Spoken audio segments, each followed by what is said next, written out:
What's up, One Piece fans? Crystal CeeManga here. I'm going to review this chapter of One Piece. It was actually a really good chapter.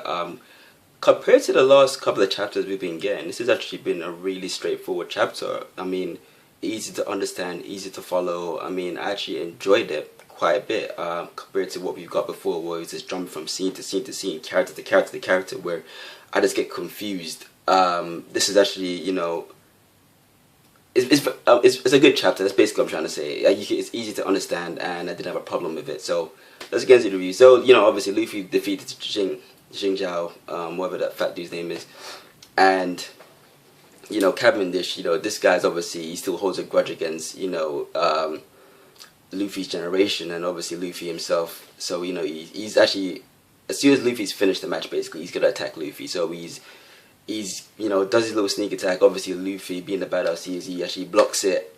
And then the most interesting, and it's creepy, funny at the same time, but we see a scene where Bart, I call him Bart because I don't know how to pronounce his name. I'm not going to attempt to pronounce his name. I'm just going to wait till the anime, you know, catches up. And then when I hear them say his name, then I will officially say his name. But I'm going to call him Bart for now, Cannibal Bart. He's basically a Luffy fanboy. I mean, it's so funny and unexpected, because I honestly thought that he wanted to defeat Luffy to kind of prove himself as the strongest.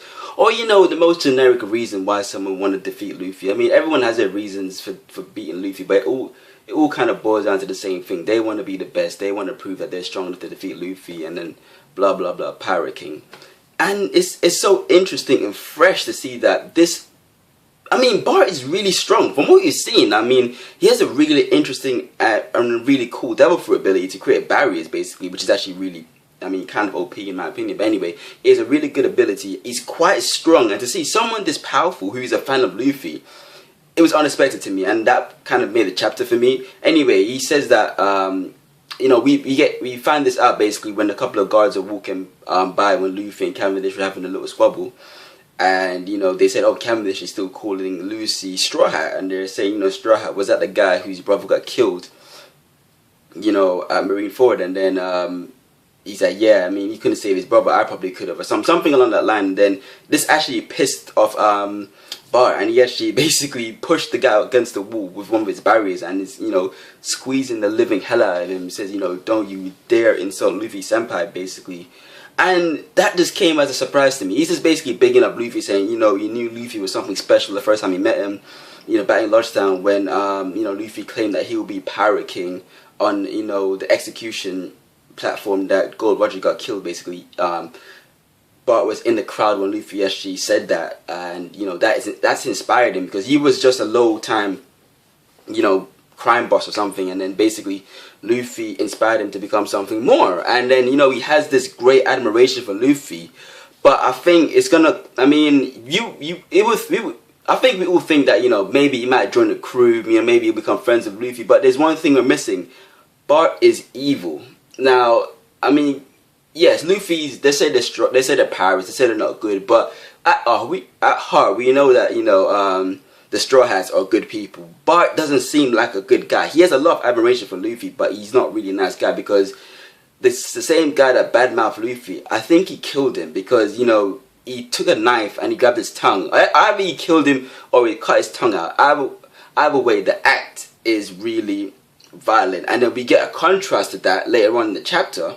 I'm going to, you know, catch up to that in a minute. But yeah, we can see there's a really violent guy. And then, you know, that's going to bring some kind of, you know, distance between the two. Even though he admires Luffy so much, Luffy's, you know, has a really righteous personality, and that's kind of, it's a parallel basically. Anyway, so yeah, I don't know if he killed the guy, cut his tongue out, whatever.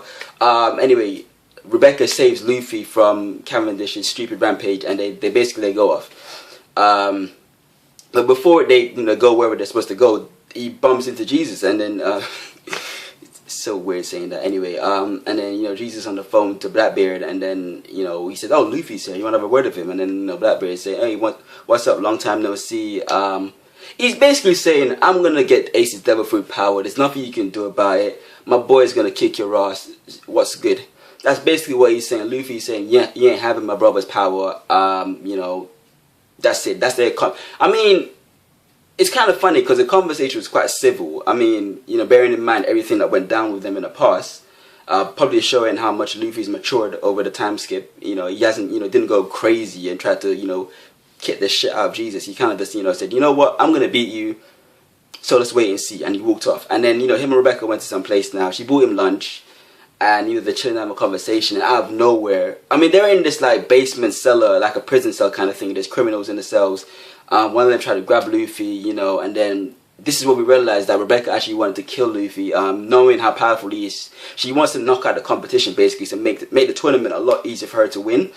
And, you know, obviously, you know, Luffy, you know, these guys are nothing to him. You know, he beats the shit out of them. He pins down Rebecca, and, you know, she's saying, okay, I accept my punishment. You can kill me, whatever. And you know, this kind of what I said before, contrast with Bart, basically, where Bart, you know, pretty much maimed or, you know, murdered someone just for saying something bad about Luffy. Luffy had his life threatened. He was betrayed, had his life threatened, and he forgave them like that, you know, in a blink of an eye. So that's going to show how different the two characters are. So I really don't think it's going to become a part of Straw Hat. He might even become somewhat of a nemesis later on. Who knows? But yeah, and that's basically the chapter in a nutshell. We found out that, you know, Rebecca's actually fighting to save all the gladiators. When we look in the cell, there's a bunch of guys with arms, legs missing. They've been fighting.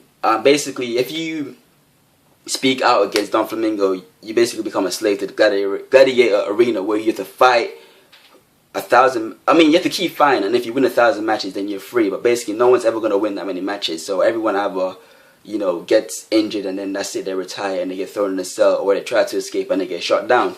And Rebecca's goal is to help free these people, her and the toy soldier. Apparently, they, you know, he's working on the plan to free everyone, from what we've seen before with the gnomes, midgets, whatever they are. And yeah, Rebecca has her own little plan as well, but she wants to do it herself. She doesn't want to rely on the toy soldier. I mean, we need to find out what's going on with them. Obviously, they have a deeper relationship that hasn't been explored yet, so who knows? And then we all know that thing where, you know, the toy soldiers are people that they knew before, but then they turn into toys and they forget who they were. Maybe that toy soldier was a boyfriend or a dad, you know, someone, you know, who had a key part in her childhood somehow, because she was quite young when she knew the toy soldier. So yeah, that's my review of the chapter. It was really good, enjoyed it a lot. Best One Piece chapter in a while, in my opinion. And yeah, if you agree with me, leave a thumbs up, and, you know, let me know what you think of the chapter. And as always, subscribe for more content. Alright guys, take care.